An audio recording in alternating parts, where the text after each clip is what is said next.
Semua manusia merindukan kebahagiaan.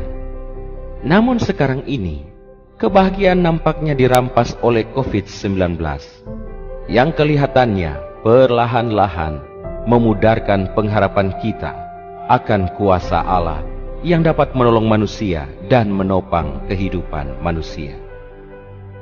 Janji Tuhan berkata dalam firman Tuhan, dalam Amsal 1 ayat 33, "Tetapi siapa mendengarkan aku, ia akan tinggal dengan aman, terlindung daripada kedahsyatan malapetaka."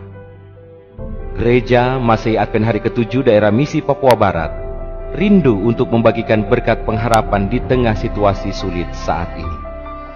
Saatnya kita bangkit dari ketakutan kita, kekhawatiran kita, dan mari mengambil waktu 1 jam bersama dengan Allah, dengan kita mengikuti ibadah online bersama dengan tema pengharapan di balik pandemi COVID-19.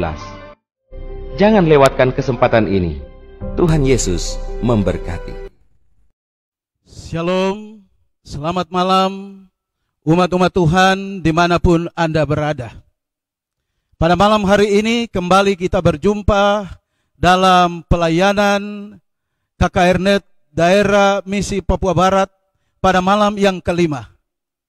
Tentunya kita semua bersyukur, berterima kasih kepada Tuhan atas kebaikan-kebaikan Tuhan, atas berkat-berkat Tuhan, sehingga kita boleh berada dengan baik sampai pada malam hari ini untuk melanjutkan pembahasan firman Tuhan.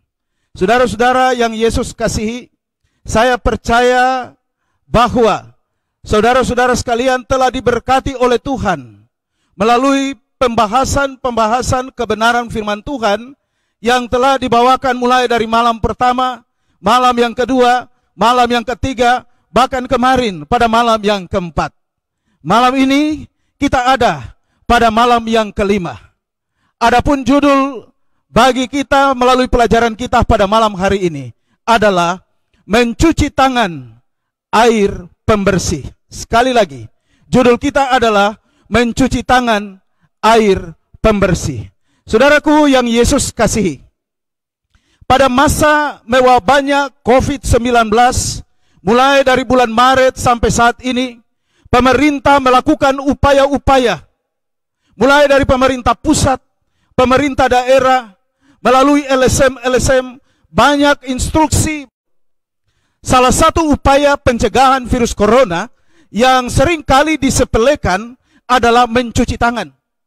Saudara-saudara, WHO atau Badan Kesehatan Dunia bahkan sampai memberikan jabaran penjelasan tentang bagaimana cara mencuci tangan untuk menghindarkan diri dari COVID-19 atau virus corona. Padahal mencuci tangan adalah hal yang mudah, mencuci tangan adalah hal yang lumrah, dan selama ini saudara dan saya kita sudah lakukan. Jadi menurut informasi dari Badan Kesehatan Sedunia, mencuci tangan yang sering kali kita lakukan dengan air bersih yang mengalir. Kemudian kita juga lakukan dengan menolong kita untuk menghindarkan kita dari virus yang membawa kematian, yaitu COVID-19. Berikut ini saudara-saudara, dianjurkan bagaimana atau kapan saudara dan saya kita boleh mencuci tangan. Pertama, saudara dan saya mencuci tangan sebelum atau selama dan setelah menyiapkan makanan. Ini hal yang sangat penting. Yang kedua, kita mencuci tangan pada waktu kita mempersiapkan diri untuk makan. Kita mencuci tangan sebelum dan sesudah merawat seorang di rumah sakit, atau yang muntah, atau yang menderita diare. Wajib saudara dan saya, kita cuci tangan. Kemudian, kita perlu mencuci tangan sesudah merawat luka. Kita perlu mencuci tangan setelah menggunakan toilet. Kita perlu mencuci tangan pada waktu mengganti popok daripada anak atau membersihkan anak di toilet. Kita perlu mencuci tangan setelah menghembuskan hidung atau batuk atau bersin. Saudara dan saya kita perlu mencuci tangan setelah menyentuh hewan, pakan ternak atau kotoran ternak. Kita juga dianjurkan untuk mencuci tangan setelah menangani makanan hewan atau makanan hewan peliharaan. Dan yang terakhir, dianjurkan saudara dan saya mencuci tangan setelah menyentuh sampah. Saya pikir ini adalah anjuran-anjuran yang baik bagi saudara dan saya untuk membersihkan diri secara khusus untuk mencuci tangan di saat COVID-19 masih mewabah di seluruh dunia, bahkan di negara tercinta kita, Republik Indonesia, bahkan di tempat-tempat tinggal saudara dan saya. Jadi, betapa pentingnya saudara dan saya kita mencuci tangan. Saudara-saudara yang Yesus kasihi, air bukan hanya digunakan untuk membersihkan kehidupan saudara dan saya secara fisik atau tubuh kita atau tangan kita, tetapi air juga merupakan simbol pembersihan diri kita secara rohani. Dan pembersihan diri secara rohani itu adalah hal yang sangat penting bagi saudara dan saya, umat-umat Tuhan yang Yesus kasihi. Apa sesungguhnya pembahasan kita pada malam hari ini? Kita akan belajar tentang topik ini, yaitu mencuci tangan. Air pembersih adalah simbol daripada baptisan. Kita akan belajar tentang baptisan. Mengapa baptisan itu penting? Siapa yang akan dibaptiskan? Apa syarat di mana seorang itu akan dibaptiskan? Untuk itu, mari saudara-saudara, kita ikuti pembahasan pada malam ini. Untuk itu, kita berdoa bersama-sama. Bapa di dalam kerajaan surga, di saat kami hendak membuka lembaran firman-Mu, untuk membacanya, merenungkannya, biarlah Roh Kudus-Mu dicurahkan atas kehidupan kami, memberikan kami pengertian surga, sehingga apa yang kami baca, apa yang kami renungkan, akan menolong kami untuk memahami dan menghidupkan kebenaran firman-Mu.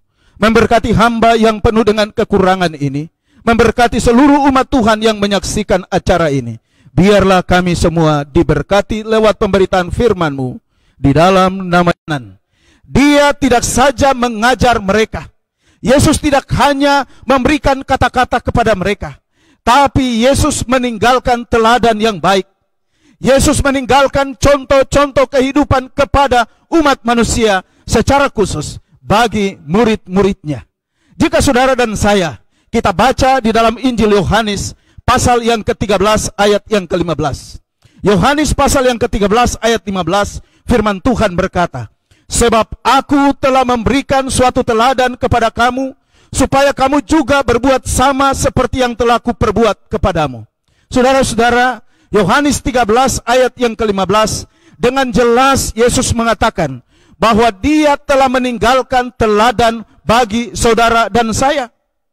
Tujuan daripada teladan yang ditinggalkan oleh Yesus, firman Tuhan mengatakan, supaya saudara-saudara, kita boleh berbuat sama seperti apa yang ditinggalkan oleh Yesus. Itulah contoh, itulah teladan yang dia tinggalkan bagi saudara dan saya.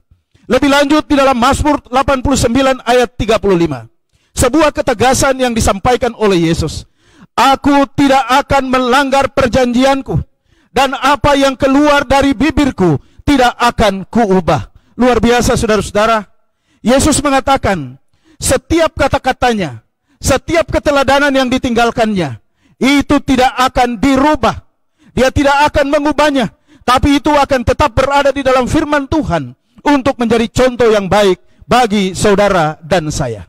Pada waktu Yesus sudah kembali ke surga setelah menyelesaikan tugas pelayanannya, kalau saudara dan saya kita baca di dalam buku Kisah 2 ayat 34. Kisah pasal 2 ayat 34, firman Tuhan mengatakan, Yesus inilah yang dibangkitkan Allah, dan tentang hal itu kami semua adalah saksi.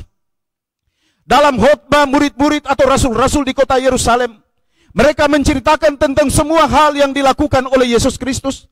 Bahkan di dalam Kisah pasal 2 ayat 34 di sana dikatakan, Yesus inilah yang dibangkitkan Allah, dan tentang hal ini kami semua adalah saksi. Saudara-saudara, saksi dari apa? Saksi dari semua keteladanan yang ditinggalkan.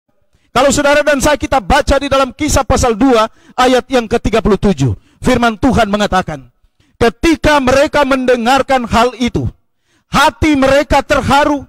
Lalu mereka bertanya kepada Petrus dan rasul-rasul yang lain, apakah yang harus kami perbuat, saudara-saudara? Lalu kemudian Petrus berkata di dalam ayat 38, jawab Petrus kepada mereka, bertobatlah, hendaklah kamu masing-masing memberi dirimu dibaptis dalam nama Yesus Kristus untuk pengampunan dosamu, maka kamu akan menerima karunia Roh Kudus. Jadi saudara-saudara yang Yesus kasihi, pada waktu Petrus berkhotbah, orang-orang terkagum-kagum, mereka terjamah dengan penyampaian-penyampaian firman Tuhan yang disampaikan oleh hamba Tuhan itu. Mereka bertanya, apa yang harus kami perbuat? Petrus berkata, bertobatlah dan hendaklah kamu masing-masing memberi dirimu dibaptiskan untuk pengampunan dosamu. Dengan demikian, maka kamu menerima karunia Roh Kudus.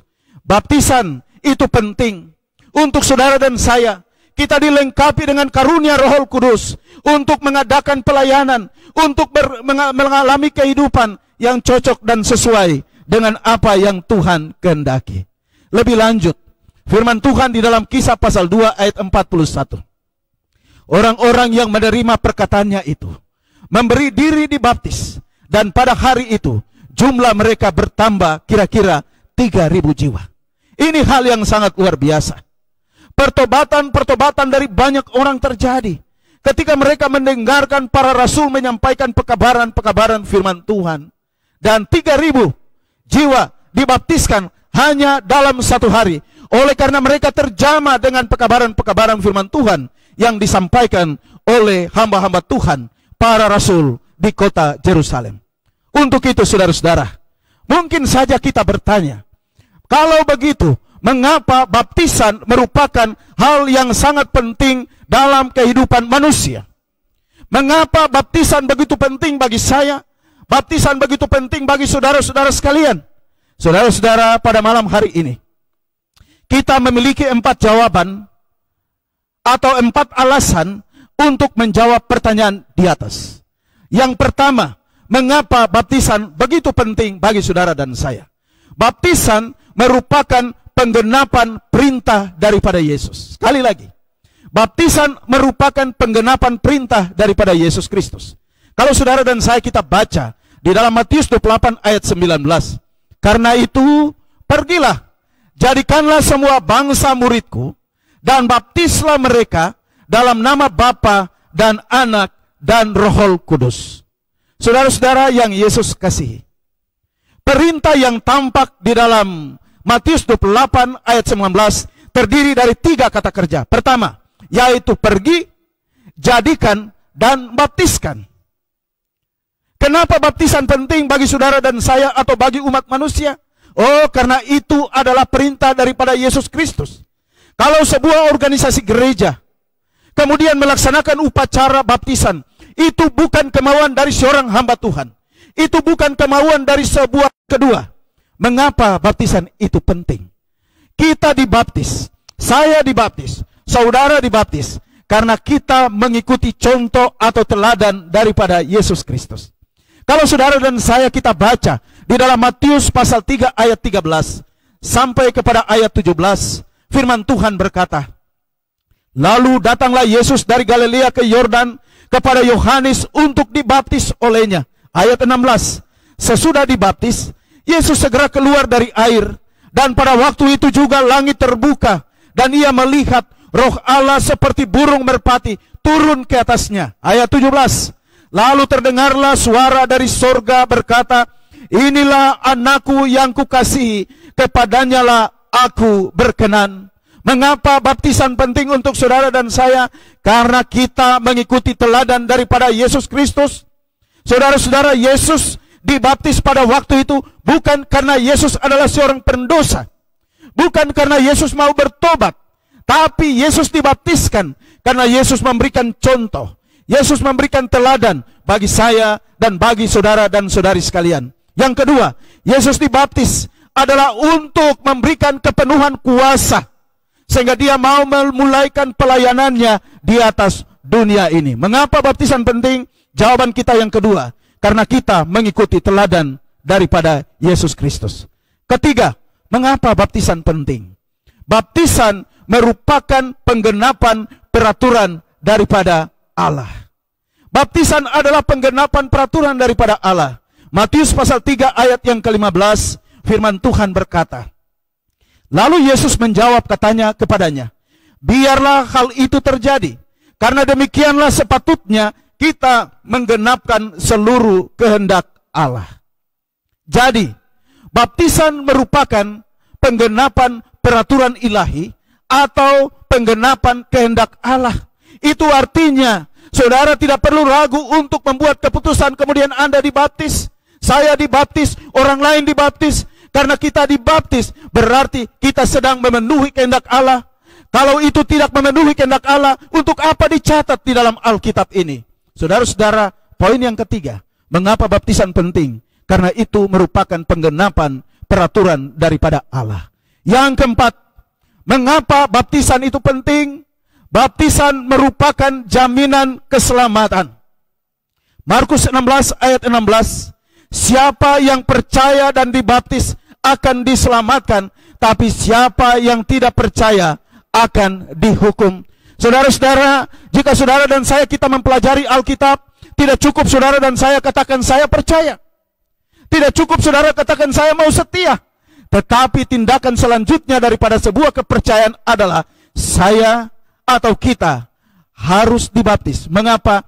Karena baptisan memiliki hubungan dengan keselamatan. Umat-umat Tuhan yang dikasihi oleh Yesus Kristus. Kalau begitu, apa sebenarnya baptisan itu? Apa sebenarnya baptisan itu? Baptisan dalam bahasa aslinya disebutkan adalah baptiso. Baptiso berarti diselamkan atau dimasukkan ke dalam air, dibenamkan ke dalam air sampai seluruh tubuhnya basah. Jadi, orang yang dibaptis, dia harus dimasukkan ke dalam air sampai keseluruhan tubuhnya basah. Itu artinya bahwa baptisan yang dilakukan hanya dengan menggunakan air sedikit saja. Apakah itu dipercik? Apakah itu sedikit air dicurahi di atas kepala? Kalau sesuai dengan kata baptis, maka itu bukanlah upacara baptisan. Karena baptisan yang benar adalah dimasukkan atau diselamkan ke dalam air. Saudara-saudara yang Yesus Kristus kasihi, contoh firman Tuhan di dalam Kisah pasal 8 ayat 36, cerita tentang bagaimana Filipus yang diutus oleh Tuhan untuk bertemu dengan sida-sida. Firman Tuhan mengatakan dalam Kisah 8 ayat 36, mereka melanjutkan perjalanan mereka dan tiba di suatu tempat yang ada air. Kata sida-sida itu, lihat, di situ ada air. Apa halangannya jika aku dibaptiskan? Jadi, saudara dan saya kita lihat, pada waktu dalam perjalanan, Filipus melihat di sebuah tempat yang ada air. Maka dia berkata kepada, sida-sida berkata kepada Filipus, lihat di situ ada air. Apa halangannya jika aku dibaptiskan? Jadi, baptisan pasal 3 ayat yang ke-23. Firman Tuhan berkata, akan tetapi Ainon, kenapa? Karena di Ainon banyak airnya. Orang-orang datang ke sana untuk dibaptiskan oleh hamba Tuhan Yohanes. Selanjutnya kita lihat di dalam Kisah pasal 8 ayat 39. Masih kelanjutan cerita antara Filipus dan sida-sida. Dan setelah mereka keluar dari air, Roh Tuhan dengan tiba-tiba melarikan Filipus, dan sida-sida tidak melihatnya lagi. Ia meneruskan perjalanan dengan sukacita. Poin yang saudara dan saya kita mau tekankan di sini adalah, dan setelah mereka keluar dari air. Siapa mereka? Filipus dan sida-sida. Jadi Filipus telah mengadakan upacara baptisan kepada sida-sida di tempat yang ada airnya. Lalu kemudian mereka keluar dari dalam air. Lalu kemudian Roh Tuhan melarikan Filipus, dan sida-sida melakukan perjalanannya dengan hati yang penuh sukacita. Mengapa? Oh, karena dia telah dibaptiskan. Saudara-saudara yang Yesus kasihi, firman Tuhan di dalam Matius pasal 3 ayat 6 berkata, lalu sambil mengaku dosa mereka, dibaptis Yohanes di sungai Yordan. Yohanes melakukan upacara baptisan di sungai Yordan.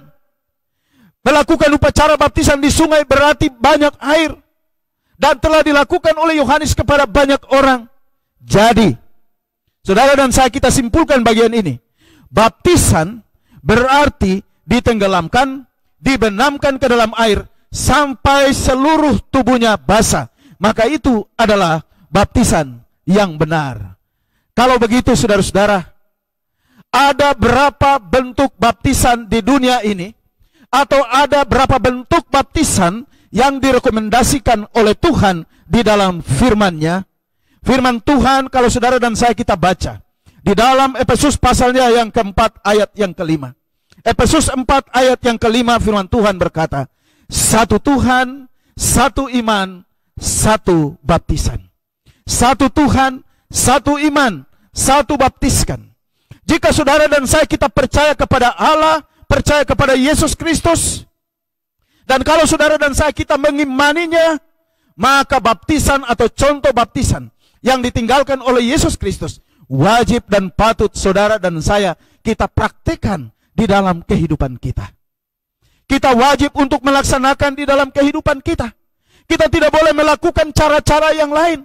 Kita tidak boleh mempraktekkan ide-ide yang lain. Tetapi apa yang disampaikan oleh Yesus melalui kebenaran firman Tuhan terkait dengan upacara baptisan, satu Tuhan, satu iman, satu baptisan, itu yang saudara dan saya kita lakukan di dalam kehidupan kita. Kalau begitu, apa syarat di mana seorang itu dapat dibaptis? Apakah syarat di mana seseorang dapat dibaptiskan? Pertama, seorang itu sebelum dibaptis, dia harus diajar atau dia harus belajar. Roma pasal 10 ayat yang ke-17 firman Tuhan mengatakan, jadi iman timbul oleh pendengaran dan pendengaran oleh firman Kristus. Iman timbul oleh pendengaran dan pendengaran oleh firman Kristus.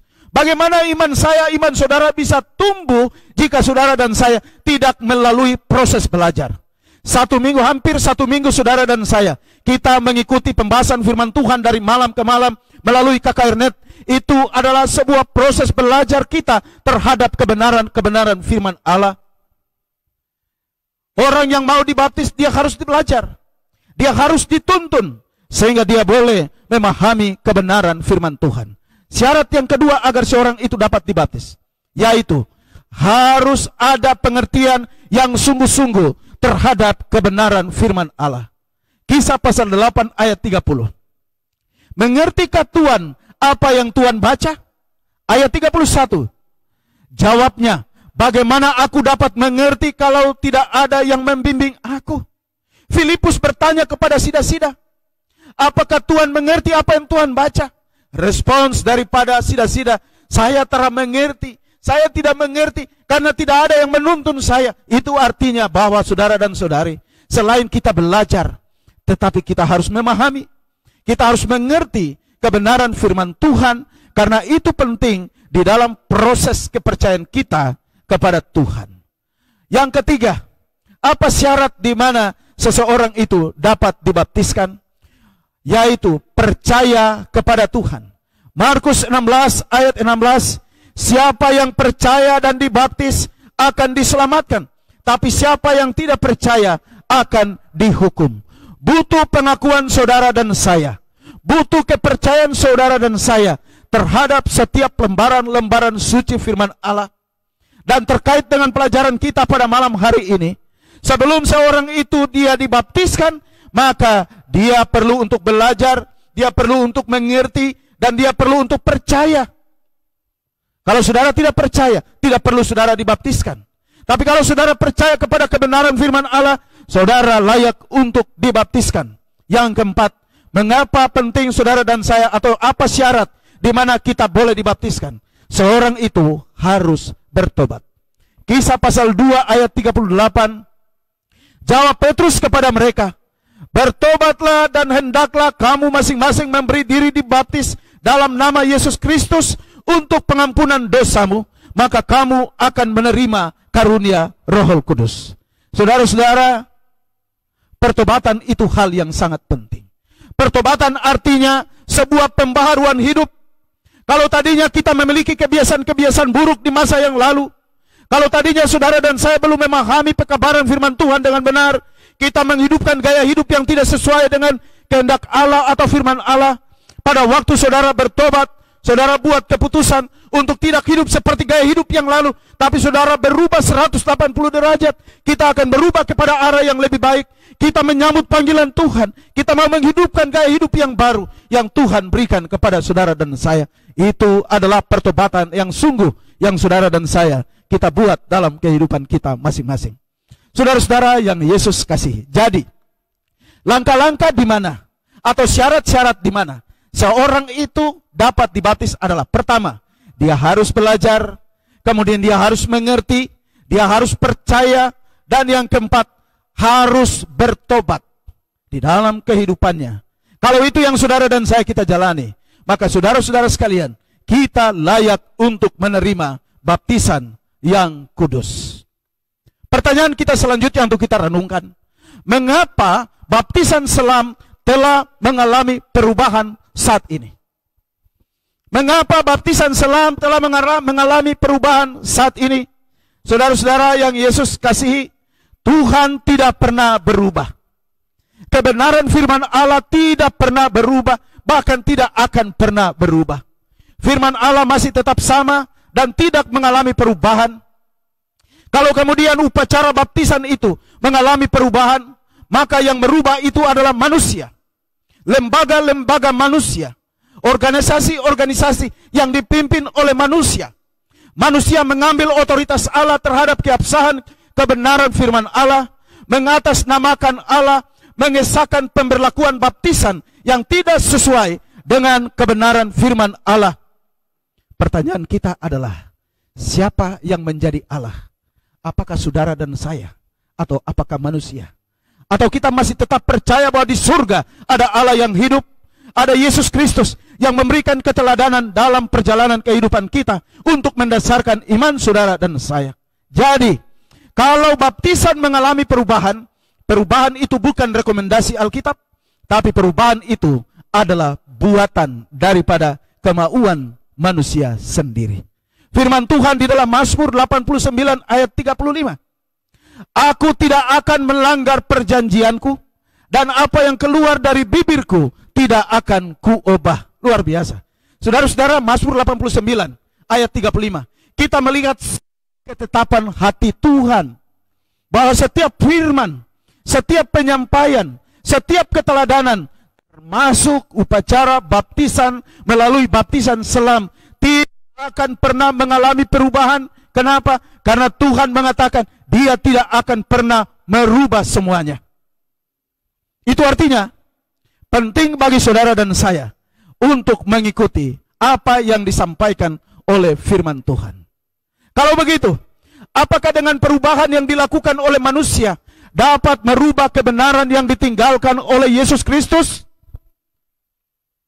Firman Tuhan kembali mengatakan bagi kita di dalam Matius pasal 5 ayat 18, firman Tuhan berkata, karena aku berkata kepadamu, selama belum lenyap langit dan bumi, satu iota atau satu titik pun tidak akan ditiadakan dari hukum Taurat sebelum semuanya terjadi.